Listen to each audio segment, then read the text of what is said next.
அனைவருக்கும் வணக்கம். நான் பிரபாகர் ஜோதிடர். ஓம் சிவாய் நமக. சிவசக்தி திருச்சிற்றம்பலம். இப்போ நான் என்ன சொல்ல போறேன்னா, இன்று சஷ்டி விரதம் கடைபிடிக்கப்படுகிறது. கருத்தில் கொள்ளுங்க. அதுக்காக இந்த புத்திர தோஷம் எதனால் ஏற்படுகிறது, அந்த அடிப்படையில் உங்கள் ஜாதகத்தில் குழந்தை பாக்கியம் இல்லாத பார்த்தீங்கன்னா இந்த சஷ்டி விரதத்தை கடைப்பிடிச்சின்னா உங்களுக்கு குழந்தை பாக்கியம் ஏற்படும். அது அடிப்படையிலே இந்த கருத்தை நான் சொல்கிறேன். இப்போ மேச லக்கணத்துக்கு 5ஆம் இடம் சிம்மம். சிம்மத்தின் அதிபதியான சூரியன் கன்னி, துலாம், விருச்சிகம், மீனம் போன்றவற்றில் இருந்தால் அந்த ஜாதகருக்கு புத்திர தோஷம் ஏற்படும். அதே போல் ரிஷப லக்கணத்துக்கு 5ஆம் இடமான கன்னியில் சுக்கிரன் இருந்தால், புதன் துலாம், மேசம், தனுசில் இருந்தாலும் புத்திர தடை ஏற்படும். அதே போல் மிதுன லக்கணத்தில் 5ஆம் இடம் துலாமின் அதிபதி சுக்கிரன் 5ஆம் இடமான கன்னியில் இருந்து துலாமில் சூரியன் இருந்தால் அந்த ஜாதகருக்கு புத்திர தோஷம் ஏற்படும். கடக லக்கணத்தில் 5ஆம் இடம் விருச்சிகம், லக்னாதிபதி விருச்சிகத்தில் இருந்து செவ்வாய் கடகத்தில் நின்றால் அந்த ஜாதகருக்கு புத்திர தடை உண்டு. அது மட்டும் இல்லாமல் விருச்சிகத்தில் புதன் இருந்து கேது மற்றும் சனி நின்றாலும் அது புத்திர தோஷத்தை ஏற்படுத்தும்.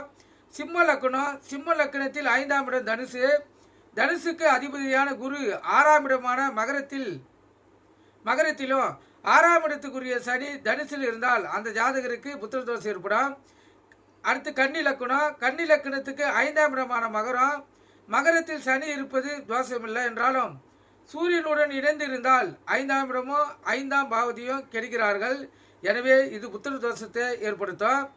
துலா லக்கணத்துக்கு 5ஆம் இடம் கும்பத்தின் அதிபதியான சனி மேசத்தில் இருந்து கும்பத்தில் செவ்வாய் நின்றாலோ, சனி கன்னி ராசியில் இருந்து கும்பத்தில் குரு பார்வை செய்தாலோ, செவ்வாய் சிம்மத்தில் என்று பார்த்தாலோ புத்திர தோஷம் ஏற்படும்.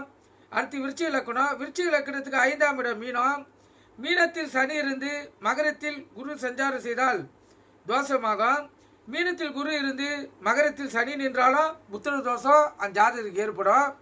அதே போல் 9ஆம் லக்கணம் தனுசு லக்கணம் 5ஆம் இடமான மேசத்தில் அதிபதியான செவ்வாயுடன் சனி தொடர்பு ஏற்பட்டாலோ, செவ்வாய் 8ஆம் இடத்திலிருந்து சனி 5ஆம் இடமான மேசத்தில் இருந்தாலும் இந்த ஜாதகருக்கு புத்திர தோஷம் உண்டாகும்.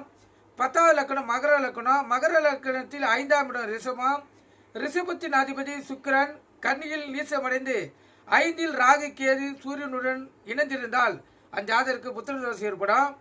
11ஆவது லக்கணம் கும்ப லக்கணத்துக்கு 5ஆம் இடம் மிதுனத்தில் சந்திரன் இருந்து மீனத்தில் புதன் நின்று பாவிகள் பார்த்தாலும் புத்திர தடை ஏற்படும். 12ஆம் லக்கணம் கடைசி லக்கணம் மீன லக்கணத்துக்கு 5ஆம் இடம் கடகத்தில் சூரியன் சஞ்சரித்தாலோ, சுக்கிரன் சனி சஞ்சரி